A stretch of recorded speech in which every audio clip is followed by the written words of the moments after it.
Yes तो चलो start करते हैं रजिस्ट्रेशन से। हेडिंग दो सब लोग अपने बुक्स में, दे दिए।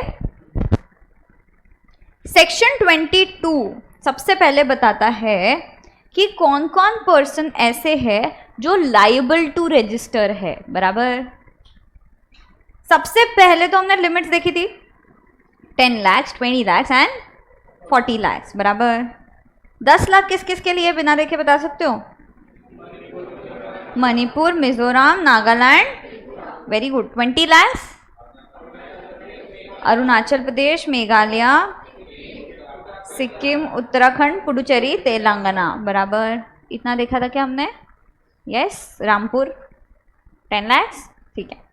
20 lakhs for goods and services और services, 40 lakhs for exclusive goods। बराबर, exclusive goods मतलब जोत्सना, बराबर, यस। सिर्फ गुड्स ना कि सर्विसेज, इनके लिए लिमिट क्या है? 40 lakhs। बराबर, ये हमने देखा था फर्स्ट चैप्टर में। अभी हम थोड़ा सा एडिशनल पार्ट देखते हैं इसमें, ठीक है। अगर आप गुड्स के साथ साथ ऐसा इनकम कमा रहे हो जो इंटरेस्ट एंड डिस्काउंट वाला है, बराबर, तो हम बोल रहे हैं आप फिर भी उसको एक्सक्लूसिव गुड्स मानो और कितने का लिमिट लगाओ? 40 लाख। बराबर, ये रिलैक्सेशन हमको कॉम्पोजिशन में था क्या? कॉम्पोजिशन में भी हम लोग इंटरेस्ट डिस्काउंट को इंक्लूड नहीं करते थे ना टर्नओवर में, और उसको सर्विस नहीं मानते थे, गुड्स में बेनिफिट देते थे ना फिर भी, है ना? Yes yes, okay. Even if exams applies by way of interest और डिस्काउंट, पहला चीज समझा, एक्सक्लूसिव गुड्स ही मानेंगे even if exams apply by way of interest और डिस्काउंट अगर है तो। क्लियर है? यस। नेक्स्ट पार्ट जो है वो बोलता है 20 लाख का जो आपका लिमिट था ना गुड्स और सर्विसेज का, बराबर, सही है। अगर ये पर्सन्स एंगेज्ड इन मेकिंग बोला है, हाँ, supply and not manufacturing, supply बोला है, of ice cream, paan masala, tobacco etcetera from any state, मतलब कि अगर नोटिफाइड आइटम्स याद है क्या कॉम्पोजिशन स्कीम के? बराबर, फ्लाई ऐश, ब्रेक्स, ब्लॉक्स वगैरह वगैरह। अगर नोटिफाइड आइटम्स है तो ये तो गुड्स थे, बट हमने बोला अगर नोटिफाइड आइटम्स में से भी आप अगर कुछ बना रहे हो तो आपका 40 लाख का गुड्स लिमिट लगेगा क्या? नहीं, आप लोग को कौन सा लगेगा? 20 लाख। समझे? तो मतलब कि 10 लाख है फॉर मणिपुर, मिजोरम, नागालैंड, त्रिपुरा, करेक्ट। 20 लाख है फॉर अरुणाचल प्रदेश, मेघालय, सिक्किम, उत्तराखंड, पुडुचेरी, तेलंगाना, प्लस कोई भी स्टेट में अगर नोटिफाइड गुड्स अगर कोई बेच रहा है, बना रहा है या कुछ भी सप्लाई कर रहा है उसका, करेक्ट। समझा? यस, पक्का ना? इधर पे हमने बोला 20 lakh for services and goods plus services और 40 लाख फॉर एक्सक्लूसिव गुड्स। बराबर, एक्सक्लूसिव गुड्स में अदर देन नोटिफाइड गुड्स मतलब, समझे? एक्सक्लूसिव गुड्स तो बोल रहे हैं, बट क्या हम ये नोटिफाइड आइटम्स पकड़ रहे हैं उसमें? नहीं, तो अदर देन दीज आइटम्स, सही है, ठीक है। और एक्सक्लूसिव गुड्स में इंक्लूड होएगा भले ही आप सर्विसेज भी बाय वे ऑफ इंटरेस्ट और डिस्काउंट दे रहे हो तो, समझा? सर्विसेज जिसमें consideration is by way of interest और डिस्काउंट, समझा? पक्का? तो 10 लाख, 20 लाख, 40 लाख समझा हमको। 20 लाख है अगर आप नोटिफाइड गुड्स सप्लाई कर रहे हो तो, करेक्ट। अगर कोई भी स्टेट से कर रहे हो, भले ही महाराष्ट्र से क्यों ना कर रहे हो तो भी 20 लाख। अगर आप नोटिफाइड गुड्स का सप्लाई कर रहे हो तो, इधर हम मैन्युफैक्चरिंग बोल रहे हैं कि सप्लाई टर्म यूज कर रहे हैं? सप्लाई, समझा? ठीक, लिखते हो? एक काम करो, 2, 3, 4 भी देख लो फिर लिख लो। आप एग्जिस्टिंग लॉ में रजिस्टर्ड थे, अभी आप जीएसटी आने के बाद जीएसटी में भी रजिस्ट्रेशन लोगे। Yes. Next subsection 3, transferor to transferee और सक्सेसर। जो पुराना है ट्रांसफरर उसको बोलेंगे जो बेचेगा, ट्रांसफरी जिसको बेच रहे हो, तो जो ट्रांसफरी है उसको नया रजिस्ट्रेशन लेना पड़ेगा। Yes. Amalgamation, merger, demerger, resulting company has to register. हमने देखा था कि उधर चार्ट पे पहले, सेम टू सेम। सबसे पहले हमने क्या देखी? लिमिट्स। सेकंड हमने क्या देखा? एग्जिस्टिंग में रजिस्टर्ड हो तो जीएसटी में भी करना पड़ेगा। थर्ड में हमने क्या देखा, transferor to transferee, transferee has to register. Fourth में हमने क्या देखा, अमलगमेशन, डीमर्जर वगैरह, तो the resulting company has to register. Yes, लिखते हो ये चारों। अपना चार्ट कैसे जाएगा ना, सेक्शन 22 और 24 जो है ये रजिस्ट्रेशन का सेक्शन है, ठीक है। नेक्स्ट पार्ट जो है वो आपको बता रहा है मैंडेटरी रजिस्ट्रेशन के बारे में। मैंडेटरी मतलब कंपल्सरी, मतलब अगर आप इसमें आते हो तो क्या आपको मैंडेटरीली रजिस्टर करवाना पड़ेगा खुद को, बराबर। तो केसेस देखे, फर्स्ट केस है इंटरस्टेट टैक्सेबल सप्लाई ऑफ, एक तो इंटरस्टेट मतलब दूसरे स्टेट, मतलब place of supply, location of supplier अलग अलग स्टेट्स। अगर दूसरे स्टेट में आप भेज रहे हो और वो गुड्स है तो आपको मैंडेटरी रजिस्टर करना पड़ेगा। क्या मैंडेटरीली रजिस्टर करना पड़ेगा? अगर आप सप्लाई कर रहे हो गुड्स का, इंटर स्टेट तो करना पड़ेगा। मतलब कि सर्विसेज का ऐसा कोई क्राइटेरिया है क्या? सिर्फ गुड्स का बोला है तो सिर्फ गुड्स का है एंड नॉट सर्विसेज, समझे? यस। अच्छा, गुड्स में भी इन्होंने बोला है कौन से goods, other than notified handicraft goods, बराबर। नोटिफाइड हैंडीक्राफ्ट गुड्स में क्या आएगा? एग्जाम्पल के लिए, एग्जाम में नहीं आएगा आपको, जैसे कि शेल्स से कुछ बनता है, बराबर। हैंडीक्राफ्ट में और शॉल वगैरह बनती है, सही है, बास्केट्स वगैरह बनते हैं, ये सब हैंडीक्राफ्ट गुड्स में आएंगे। अच्छा, अगर थोड़ा सा मैं स्टिक करने के लिए ग्लू गन यूज़ कर लूँ तो मशीन आ गया, फिर हैंडीक्राफ्ट बचा क्या? फिर भी बचा। तो कैसे समझे इसको? तो एक चीज़ इन्होंने बोला, अगर प्रिडोमिनेंट रोल हाथ से बनाने का है तो उसको आप हैंडीक्राफ्ट में काउंट करोगे, भले ही उसमें थोड़ा बहुत रोल जो है वो मशीन का हो गया, ठीक है। प्रिडोमिनेंट मतलब 51% या उससे ज़्यादा, मोर देन 50%, बराबर। तो आप देखोगे प्रिडोमिनेंट रोल अगर हैंडीक्राफ्ट वाला है तो फिर वो इसमें कंसिडर होएगा, करेक्ट? यस, ठीक है। तो फर्स्ट क्या है? Interstate taxable supply of goods, mandatory registration and not services. अच्छा, गुड्स में भी other than notified handicraft goods, yes, very good. Next क्या है? Casual taxable person making taxable supply, बराबर। चलो, अभी कैजुअल टैक्सेबल पर्सन आ ही रहा है, कैजुअल टैक्सेबल पर्सन समझ ले। यस, तो कैजुअल टैक्सेबल पर्सन बोलता है आप कहीं पे रजिस्टर्ड हो या नहीं, जैसे कि महाराष्ट्र में, ठीक है। अब आप चाहते हो थोड़े टाइम के लिए दिल्ली में अपने प्रोडक्ट्स का एग्जीबिशन लगाना, करेक्ट? अब आप एक जगह पे रजिस्टर्ड हो तो दूसरी जगह पे भी करना पड़ेगा आपको, बराबर, क्योंकि आप उधर से सप्लाई कर रहे हो, सही है ना। अगर हम कहीं से बेच रहे हैं तो हमको वहाँ पे रजिस्टर करवाना पड़ेगा, और जहाँ पे बेच रहे हैं वहाँ पे कराने का ज़रूरत है क्या? नहीं, हम जहाँ से बेच रहे हैं वहाँ पे कराना ज़रूरी है, मतलब ये लोकेशन। तो अगर हम दिल्ली से बेच रहे हैं, क्या हमको उधर रजिस्ट्रेशन करवाना ज़रूरी है? यस। पर हम है ना थोड़े टाइम के लिए दिल्ली जा रहे हैं, एग्जीबिशन मतलब 10-15 दिन का होएगा, ठीक है। तो इन्होंने बोला आप कैजुअल टैक्सेबल पर्सन बन के उधर जा सकते हो, मतलब थोड़े टाइम के लिए आप रजिस्ट्रेशन ले सकते हो। अब थोड़ा टाइम मतलब कितना? तो पीरियड स्पेसिफाइड और 90 days, which ever is lower. हमने 10-15 दिन बोला, सपोज 15 डेज, 15 और 90 which ever is lower, 15 days, ठीक है। तो मैक्सिमम 90 डेज और period specified whichever is earlier, plus additional 90 days मिलेंगे क्या? तो उन्होंने बोला यस, अगर रीजनेबल बेसिस रहा और आपने बोला कि अरे हमारा बिजनेस बहुत अच्छा चल रहा है, हमको और 20 दिन चाहिए, और प्रॉपर परमिशन ले लिया, तो फिर एक्सटेंड हो जाएगा क्या? यस। 90 + 90 को फर्दर एक्सटेंड कराओगे क्या आप दिल्ली में? कराना ही है तो नया ही रजिस्ट्रेशन ले लो, बराबर। 6 महीना तो चल गया, बराबर। यस। अच्छा, 90 डेज और पीरियड स्पेसिफाइड नीचे भी विच एवर इज अर्लियर। तो कैजुअल टैक्सेबल पर्सन थोड़े टाइम के लिए दूसरी जगह पे जा रहा है और खुद को सीटीपी बन के रजिस्टर कर रहा है।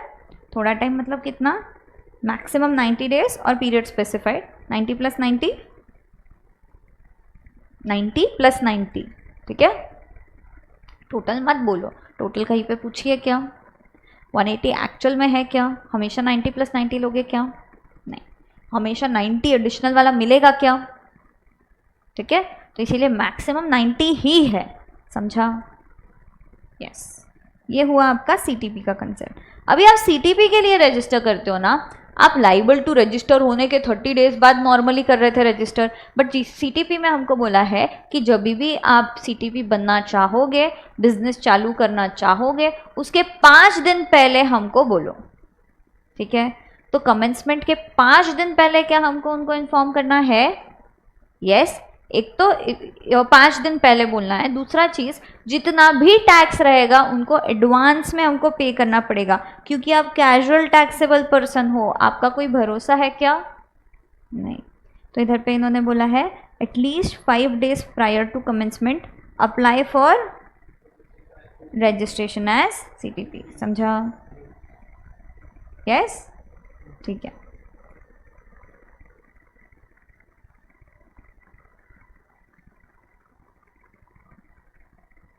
चलो आगे बढ़े। While applying for registration, make advance deposit in cash ledger of estimated tax liability। आप प्रोसीजर फॉर रजिस्ट्रेशन में देखोगे, आपको सीटीपी बन के रजिस्टर भी करना है तो आपको पहले डिपॉजिट करना पड़ेगा, उसके बाद ही आपको रजिस्ट्रेशन मिलता है, विच इटसेल्फ सेज कि आपको पेमेंट करना ज़रूरी है, समझा? सही है? यस, तो ये हुआ आपका कैजुअल टैक्सेबल का कंसेप्ट, समझा? सेम टू सेम प्रोविजंस जो है ये एप्लीकेबल है एनआरटीपी के लिए। 90 + 90 डेज और पीरियड स्पेसिफाइड, बराबर। 5 days प्रायर रजिस्ट्रेशन कर लो, टैक्सेस जो है एडवांस में पे करो, सिंपल। एनआरटीपी मतलब नॉन रेसिडेंट है, इंडिया में आया है और टैक्सेबल सप्लाई कर रहा है, तो उसको रजिस्टर करना पड़ेगा एनआरटीपी बन के। यस, ठीक है। Next part, casual taxable person making taxable supply other then, समझा? तो सीटीपी अगर सप्लाई कर रहा है other than notified handicraft goods का, तो इसको मैंडेटरी रजिस्ट्रेशन लग जाता है। तो मतलब कहीं आप टेम्पररी बेचना चाहते हो, आप टर्नओवर का लिमिट देखोगे क्या? नहीं, मैंडेटरी में आ गए क्या? बराबर, तो सीटीपी को मैंडेटरीली रजिस्टर करना पड़ेगा क्या? यस, समझ में आया? बराबर। फर्स्ट हमने देखा interstate taxable supply of goods and not other than notified handicraft goods, और अगला हमने देखा casual taxable person making taxable supply other than notified handicraft goods. Third देख रहे हैं हम person who are required to pay tax under RCM for inward purchases. हमने बोला जो बेच रहा है उसके लिए तो ये एग्जेम्प्ट हुआ, बट जो खरीद रहा है उसको तो आरसीएम में पे करना है। If he is paying under RCM he has to register under GST, बराबर। इसीलिए रेसिपिएंट जो आरसीएम के अंदर लिस्ट में आता है उसको हमेशा रजिस्टर करना पड़ेगा, समझा? पक्का? ऐसा recipient who is liable to pay tax to the government, इसको रजिस्टर करना पड़ेगा क्या? Yes, mandatorily, yes, without any limit, yes. अब 22 में किधर भी आ गए या 24 में किधर भी आ गए, you'll have to register, understood? yes। Next part देखिए, फर्स्ट बोल दो क्या है? Interstate taxable supply of goods and not services and goods that to other than notified handicraft goods. Second one, casual taxable person making taxable supply other than notified handicraft goods, जहाँ पे predominant role भी अगर इसका था रहा handicraft का तो चलेगा, yes. Next one is RCM purchases, correct? सही है ना? Person are required to pay tax under RCM for inward purchases, समझा?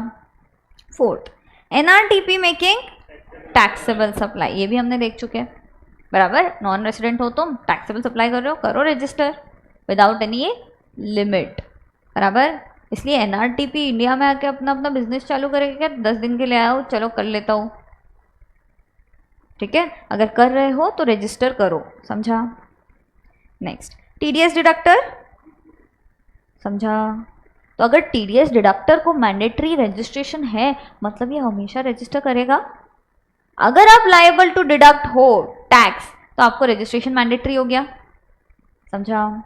अब हमने चैप्टर 3 में जहां पे देखा था आरसीएम में जीटीए वाला सर्विस, उसमें recipient registered factory any person registered under the GST act, any person में तो टीडीएस डिडक्टर बेचारा आ ही गया, बट हमने इसको एक्सक्लूड करा था। क्या? ऐसा टीडीएस डिडक्टर जो सिर्फ टीडीएस डिडक्ट करने के लिए जीएसटी में रजिस्टर करा है, उसको ये जीटीए वाले एंट्री से एक्सेप्शन मिल गया था। याद है? नहीं याद आ रहा है तो पलट के देखो, हमने अदर देन बोला था, एक तो इधर बोला था और दूसरा सिक्योरिटी सर्विसेज में बोला था। हमने बोला था टीडीएस रजिस्ट्रेशन के बाद आपको थोड़ा क्लैरिटी आएगा इस पे।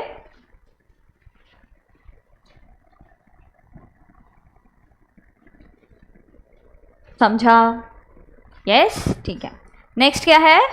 TCS collector under section 52। अगला क्या है? Eco under section 9 subsection 5। Eco tax पे कर रहा था क्या? यस, 9(5) में 5 सर्विसेज थी क्या? यस, समझा। Persons making taxable supply on behalf of, इसमें 2-3 चीजें देखना। हाँ, एक तो पर्सन मेकिंग, मतलब अगर एग्जाम सप्लाई करूं मैं तो मेरे को रजिस्ट्रेशन करने का जरूरत है क्या? नहीं। मैं टैक्सेबल सप्लाई कर रही हूं, किसके बिहाफ पे? टैक्सेबल पर्सन के बिहाफ पे, बराबर, समझा। तो मेरे को रजिस्ट्रेशन करना मैंडेटरी हो गया। क्या हमने एग्जाम्शन में एपीएमसी करके कुछ देखा था? एग्रीकल्चरल प्रोड्यूस मार्केटिंग कमिटी, ऐसा कुछ था? हमने बोला था वो तो एग्जाम्प्ट है, बट उसका अपन आगे भी देखेंगे एक जगह। तो इधर समझना, जो एपीएमसी है वो एजेंट जैसे काम करती है क्या? किसके बिहाफ पे बेचती है? फार्मर्स का टैक्सेबल पर्सन है क्या? नहीं, ठीक है। तो नॉन टैक्सेबल पर्सन के बिहाफ पे काम कर रहा है, correct. Not liable to register, mandatory में आया क्या? नहीं। दूसरा चीज़, अच्छा, non taxable person, taxable person के बिहाफ पे हमको करना है, पहला चीज़ था। दूसरा, टैक्सेबल सप्लाई, क्या एग्रीकल्चर प्रोड्यूस टैक्सेबल सप्लाई थे? नहीं, समझा। अच्छा, ये एक में भी अगर नहीं आता है तो आपको रजिस्टर करने का जरूरत नहीं है। अगर टैक्सेबल पर्सन है और टैक्सेबल प्रोड्यूस को बेच रहा है किसी के बिहाफ पे, तो फिर रजिस्टर करना पड़ेगा क्या? यस, समझा क्या? ज़्यादा कलर हो गया क्या? समझ में आ रहा है पक्का सबको? ठीक है। इसके अलावा अगला है, गवर्नमेंट के पास पावर है, आईएसडी, ओइडार, ये आपको सिलेबस में नहीं है, ठीक है। एक और एंट्री ऐड हुआ है बट वो सिलेबस में नहीं है।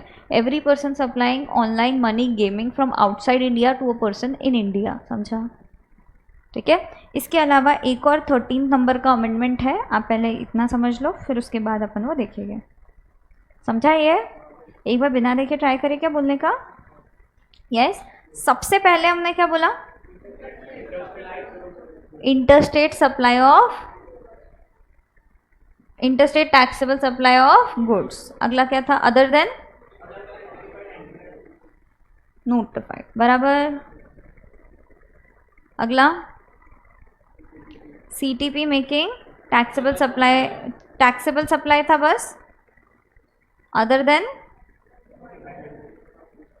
Notified handicraft goods. अगला एनआरटीपी मेकिंग टैक्सेबल सप्लाई, इसमें कोई एग्जेम्पशन है क्या? अगला आरसीएम इनवर्ड सप्लाई जो कर रहा है, liable to pay tax,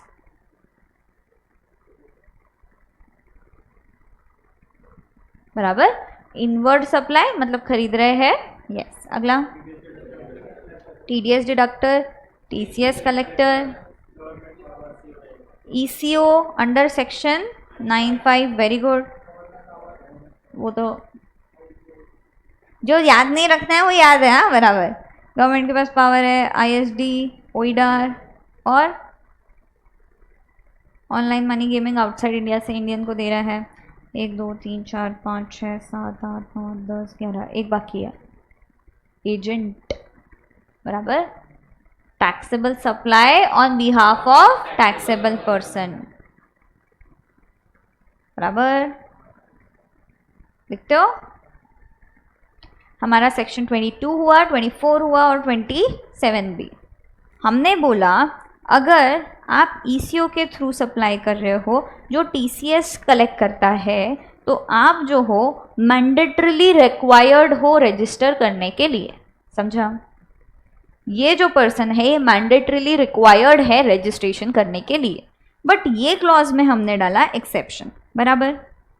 exception में पहला बोला सर्विसेज अगर आप दे रहे हो तो सर्विसेज में आपको थ्रेशोल्ड लिमिट चेक करनी है। मतलब हम तो वैसे भी थ्रेशोल्ड क्रॉस कर रहे थे तो रजिस्ट्रेशन में आ ही रहे थे, तो इस पर कुछ इम्पैक्ट हुआ क्या इतना? नहीं। अब दूसरा गुड्स का अगर बात है तो गुड्स में हम एक तो इंट्रा वाले को एक्सेप्शन में डाल रहे हैं, बराबर। मतलब इंटर वाला ऊपर मैंडेटरी में कवर हो गया क्या, विदाउट एनी लिमिट। क्या ये भी हमने इधर पे बोल चुके थे कि इंटर स्टेट अगर रहा तो करना पड़ेगा मैंडेटरीली। हमने बोला इंटर स्टेट अगर आप ईसीओ के थ्रू कर रहे हो लायबल टू टीसीएस तो भी आपको मैंडेटरी रजिस्ट्रेशन करना पड़ेगा, बराबर। मतलब कि आप इंट्रा करो थ्रेशोल्ड के अंदर तो अलाउड चलेगा। तो इन लोग को नो नीड टू रजिस्टर, बराबर। और इनके अलावा जो है उनको क्या है, मैंडेटरी रजिस्ट्रेशन, समझा क्या। सेक्शन 23 पे आते हैं हम लोग। ये वाला जो पार्ट आपने एग्जाम्शन में डाला है ये सेक्शन 23 में बोलता है नो नीड टू रजिस्टर, समझा। इधर से हमने उसको एक्सेप्शन में डाला और उधर बोला 23 में नो नीड टू रजिस्टर, समझा। एक बार पूरा डिस्कस करें। फाइनली हमने बोला ऐसे सप्लायर्स जो किसके थ्रू सप्लाई करते हैं, ईसीओ के थ्रू सप्लाई करते हैं, एंड ये ईसीओ जो है ये टीसीएस कलेक्ट करते हैं। मतलब कौन से ईसीओ है, अदर देन 95, बराबर। तो इन केसेस में ये सप्लायर को जो है मैंडेटरी रजिस्ट्रेशन करना पड़ेगा। बट हमने एक्सेप्शन बोला कि अगर ये सप्लायर सर्विसेज देते हैं तो इनको थ्रेशोल्ड लिमिट लगेगा। अगर ये सप्लायर गुड्स बेचता है खाली जो इंट्रा स्टेट है तो उसको भी थ्रेशोल्ड लिमिट लग जाएगा। या गुड्स और सर्विसेज बेचता है पर गुड्स इंट्रा स्टेट है तो भी एक्सेप्शन मिल जाएगा क्या, यस। तो मैंडेटरी लगेगा क्या फिर, नहीं। अब अगर मैं बोलूँ इसमें कौन आएगा, तो इंटर स्टेट अगर मैं गुड्स सप्लाई करूँ through eco liable to pay tax under TCS तो वो मैंडेटरी में आ जाएगा, समझ में आया। पर हम एक्सक्लूसिवली ये नहीं बोलेंगे, हम ये डिराइव करेंगे क्योंकि क्लॉज वैसा डिराइव कर रहा है, समझा। ठीक है, तो लिखते हो नीचे इन शॉर्ट करके मैं लिख के दे रही हूँ आपको, बट आपको इन शॉर्ट वाला पार्ट एग्जाम में नहीं पूरा पार्ट एग्जाम में लिखना रहेगा। याद नहीं आए तो इन शॉर्ट वाला तो लिख लेना, बट ऊपर वाला लिखना है, ठीक है।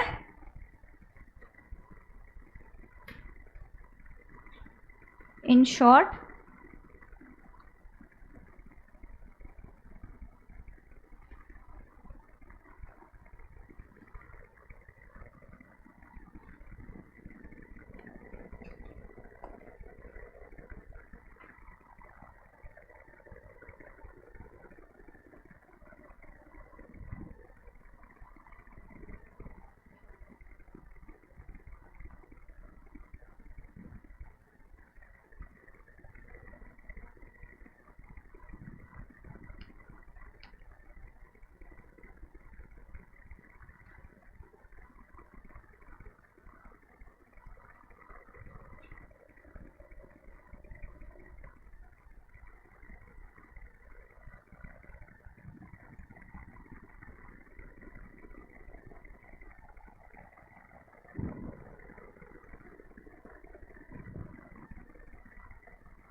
अब 23 क्या बोलता है ना, जो इसके अदर देन या एक्सेप्शन में कवर्ड है वो 23 बोलता है कि not required to register, exempted from registration. ठीक है, देखिए क्या कौन कौन एग्जेम्प्टेड है।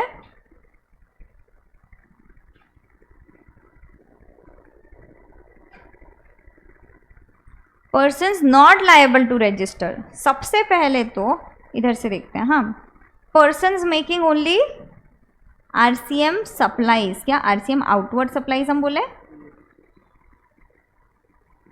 इनवर्ड वालों को हमने क्या बोला, तुमको मैंडेटरीली करना पड़ेगा, आउटवर्ड वालों को बोला तुम एग्जेम्प्टेड हो फ्रॉम ऑब्टेनिंग रजिस्ट्रेशन, क्या करेंगे रजिस्ट्रेशन लेके, बराबर। Yes. Second, interstate taxable supplies up to 20 lakhs of services, हमने क्या सर्विसेज को बोला था क्या कि तुमको जरूरत नहीं, और 10 lakhs अगर मणिपुर, मिजोरम, नागालैंड, त्रिपुरा है तो, बराबर। ठीक है। नोटिफाइड हैंडीक्राफ्ट गुड्स, इनको भी 20 लाख का लिमिट था क्या, इंटरस्टेट में भी लिमिट था क्या। यस, क्योंकि हमने बोला इंटरस्टेट में अदर देन, बट ये तो इधर पे कवर होंगे, सही है, इंटरस्टेट में अदर देन बोला ना, तो इसलिए सीटीपी एक्सेप्शन में आ गया, बट जो नॉर्मल लिमिट 20 लाख का है वो तो ऊपर वाला उसको लगेगा ही, तो सीटीपी अप टू 20 lakhs, समझ में आ रहा है।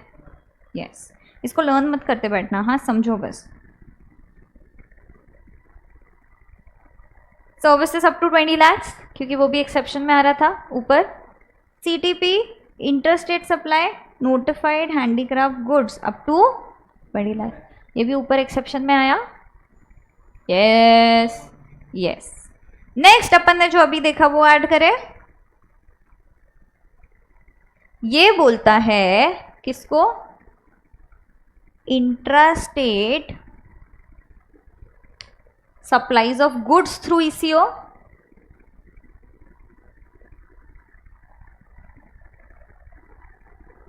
बराबर।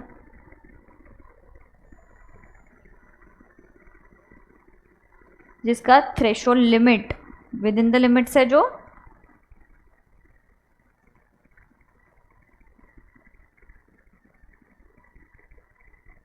बराबर, सही है। और सर्विसेज भी देखा क्या हमने, सर्विसेज इंटर हो या इंट्रा दोनों, तो पर्सन मेकिंग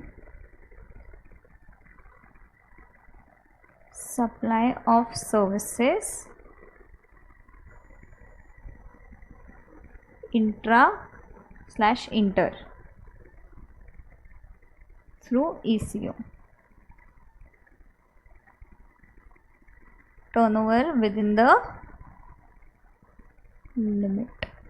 थ्रेशोल्ड लिख दे क्या,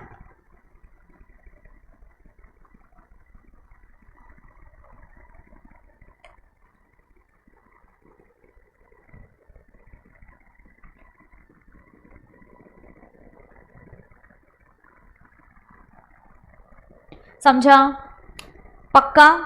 ठीक है, इधर पे क्या बोला है, अब ये पार्ट हमारा ऑलरेडी उससे डिराइव किया हुआ था, ये वाला जो पार्ट है ये बोलता है पर्सन्स नॉट लायबल, जो होली एग्जेम्प्ट सप्लाई कर रहे हैं, मतलब ऐसा सप्लाई कर रहे हैं जो पूरा की पूरा एग्जेम्प्ट है, बराबर। Alcoholic liquor for human consumption, सिर्फ मैं दारू बेच रही हूँ अगर, ठीक है, तो हम लोग होली एग्जेम्प्ट है क्या, क्योंकि exempt includes non taxable supply as well. Non taxable में हमने देखा 5 petroleum products and alcoholic liquor for human consumption, बराबर। तो अगर मेरा टर्नओवर 50 करोड़ भी हुआ तो क्या मैं लायबल हूं क्या टू रजिस्टर, ठीक है, समझा। एग्रीकल्चरिस्ट, फार्मर्स वगैरह, इनको रजिस्ट्रेशन रिक्वायर्ड है क्या, हम बोल रहे हैं नहीं, इनको इनकम टैक्स में भी हम बहुत बेनिफिट देते हैं, जीएसटी में भी, समझा। यस, तो आप खुद फार्मर हो या आपका एचयूएफ है जो फार्मिंग कर रहा है, चलेगा। आप खुद फार्मर हो या आपने किसी लेबर को हायर करके रखा है, सर्वेंट को हायर करके रखा है फार्म एक्टिविटीज के लिए, तो भी एग्जेम्प्ट, समझा, क्योंकि हमने फार्म लेबर एग्जेम्प्ट किया था एग्जेम्पशन में। यस, समझा। यस, आगे बढ़े, एक बार रिवाइज कर ले,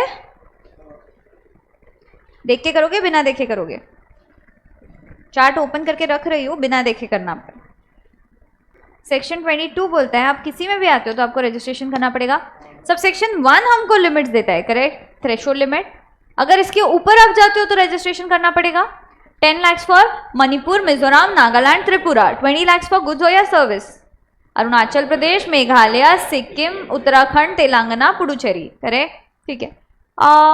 प्लस नोटिफाइड गुड्स का अगर सप्लाई करो तो यस उनको भी 20 lakhs केस में कंसिडर करोगे। फिर उसके बाद में हमने देखा 20 lakhs फॉर सर्विसेज और goods plus services and 40 lakhs for exclusive goods, बराबर, अदर स्टेट्स के लिए, बराबर, यस।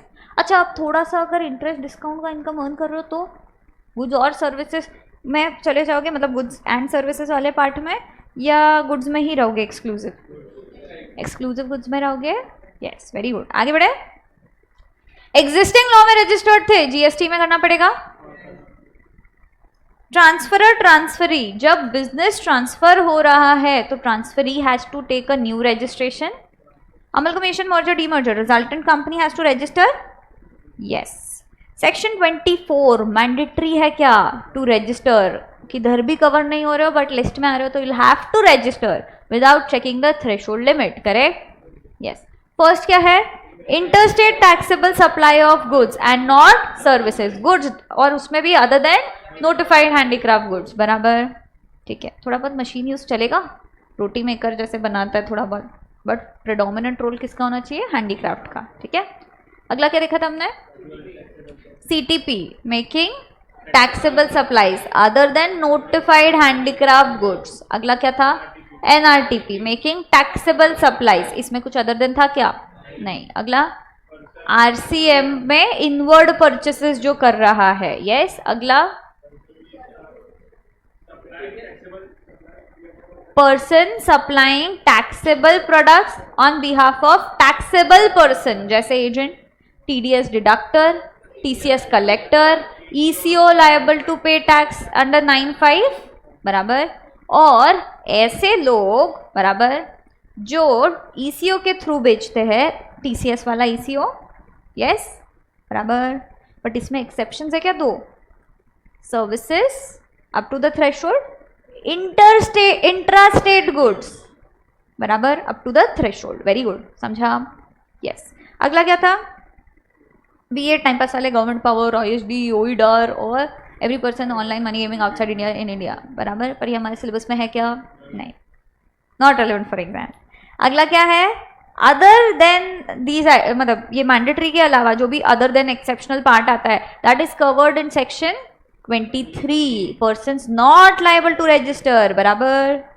इसमें हमने क्या बोला, persons not liable, wholly exempt और agriculturist, own labour, family member या एचयूएफ या कोई और लेबर को हायर करके, सर्वेंट को हायर करके तो भी एग्जेम्प्टेड, यस, ठीक है।